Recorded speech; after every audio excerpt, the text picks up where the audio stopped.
Today, we're going to dive into a battle you've probably never heard of, but trust me, it's one that completely changed the Vietnam War. This is the story of the Battle of Binh Gia. You know, in any conflict, there are skirmishes and there are battles. And then there are fights that do more than just decide who wins a tiny piece of land. They send a message. They're the kind of signals that scream, hey, the old rules, they're gone. They show that the war is about to enter a new and usually a much deadlier phase. And at the very end of 1964, that signal flare shot up from a small village in South Vietnam. It was a brutal, bloody message that this war was about to change forever. So let's get into it. Okay, so to really get why Binh Gia was such a big deal, we gotta rewind and look at what Vietnam looked like in 1964. Because it was a year of total instability on one side and some serious strategic planning on the other. So, in the South, you've got pure political chaos.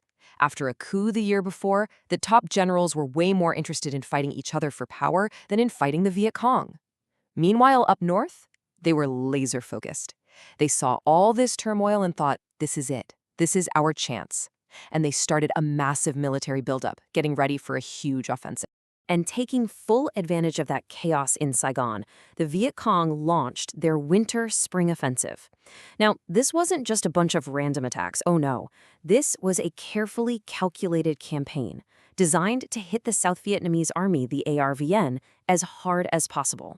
The Viet Cong actually spent months setting the stage for this. Starting way back in July, two of their best regiments just systematically overran hamlets and ambushed patrols. By December, they were feeling confident enough to take on armored convoys, and they were winning, destroying tanks and armored personnel carriers. This was a methodical, step-by-step escalation, and it was all leading to one specific target. And that target was Binh Gia. Now, what's really interesting is why they picked this village. See, it was filled with Catholic refugees who had literally fled the communist North 10 years earlier. These people were fiercely anti-communist, totally loyal to the Saigon government. So taking this village wouldn't just be a military win, it would be a huge psychological blow. The battle itself was a brutal 4-day slugfest. This wasn't the kind of hit-and-run guerrilla attack people were used to. This was something totally new. The Viet Cong came to fight, they came to hold ground, and they came to destroy the very best units the South Vietnamese army could throw at them. It all kicked off before dawn on December 28th. The Viet Cong's 271st Regiment stormed the village, and they just rolled over the 65 local militiamen. They captured Binh Gia, set up a command post right in the village church, and started digging in, laying mines and fortifications. They were not planning on leaving anytime soon. So the next day, South Vietnam sends in the cavalry, well, their version of it. It's elite troops. 2 companies of the 33rd Ranger Battalion were airlifted in to take the village back. And they flew right into a perfectly laid trap. The Rangers were hit the moment they landed. They were completely overwhelmed. One company got lured into an open field, a total kill zone, and was just wiped out. The Viet Cong knew they were coming, and they were ready. Okay, day 3.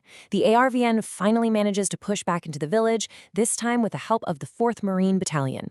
It looks like the Viet Cong are pulling back, but then a U.S. helicopter that's supporting the whole operation gets shot down in a rubber plantation just a few kilometers away. All 4 American crewmen are killed, and this single event, it sets the stage for the battle's tragic climax. This led to a crucial and absolutely fatal decision. On December 31st, the commander of that 4th Marine Battalion gets his orders.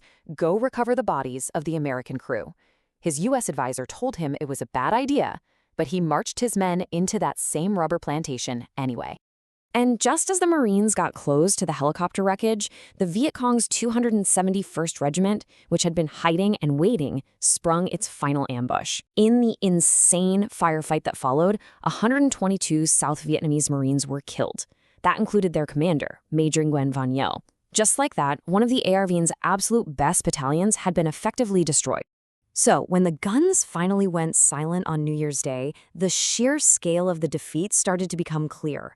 But as it always is in war, figuring out the exact numbers, well, that became a battlefield of its own. All right, check this out. The U.S. Military Command, MACV, officially reported 201 South Vietnamese and 5 Americans killed. But the Viet Cong, they claimed they killed over 1,700 ARVN soldiers and 52 Americans. Now, were the Viet Cong's numbers probably inflated for propaganda? For sure. But even if you only look at the official numbers, that was a staggering, devastating loss for Saigon. So after all that, why does this one battle matter so much? Because it showed a fundamental shift. It proved the Viet Cong's capabilities and strategy had evolved. The war had just leveled up. I mean, think about it. This was a completely new kind of fight. For the first time, the Viet Cong didn't just hit and run. They stood their ground in a large conventional battle. For 4 days. They used whole regiments, they coordinated their attacks, and they proved they could take on helicopters and armor. They showed everyone they could stand and fight, and win, against the ARVN's very best. The battle also put a giant spotlight on some severe weaknesses on the Allied side.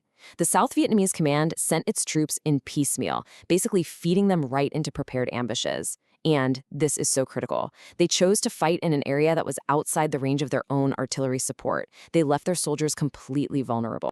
The impact was summed up perfectly in one assessment. At that stage of the war, Binh Gia was the worst defeat experienced by the South Vietnamese.